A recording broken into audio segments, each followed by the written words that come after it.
కాకినాడ సముద్ర తీర ప్రాంతం ఎంతవరకు భద్రం? షిప్లలో దొంగతనాలు చేయడానికి చొరబాటుదారులు వస్తున్నారా? వేటకు వెళ్తున్న మత్స్యకారులపైనో ఇతర దేశాలకు సరుకు వెళ్తున్న నౌకలలోనే సడన్ అటాక్ చేస్తే పరిస్థితి ఏంటి? ఇంతకీ కోస్ట్ గార్డ్ ఎంత అప్రమత్తంగా ఉంది? కాకినాడ సముద్ర తీరానికి 16 నాటికల్ మైళ్ల దూరంలో షిప్ మీదకు వచ్చిన 5 చొరబాటుదారులు దొంగతనం చేయడానికి ప్రయత్నం చేశారు. ఈ సమాచారం అందుకున్న వెంటనే కోస్ట్ గార్డ్ సిబ్బంది అప్రమత్తమయ్యారు. ఇంటర్సెప్టర్ బోట్ ICGSC 438లో వెళ్లి అక్రమంగా సముద్రంలోకి వచ్చిన వాళ్లను పట్టుకున్నారు. కోస్ట్ గార్డ్ సిబ్బందిని చూసి దొంగలు పారిపోయే ప్రయత్నం చేశారు. కానీ వెంటబడి మరీ పట్టుకుని తీరానికి తీసుకొచ్చారు.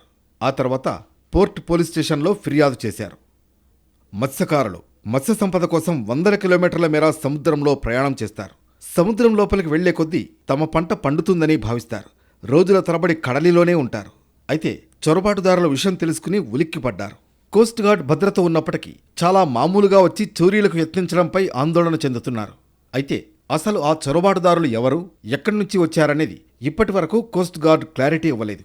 మరోవైపు పోర్ట్ స్టేషన్ పోలీసులు మాత్రం అసలు తమకు సమాచారం లేదని చెబుతున్నారు. దీంతో మరింత గందరగోళానికి తావిస్తోంది.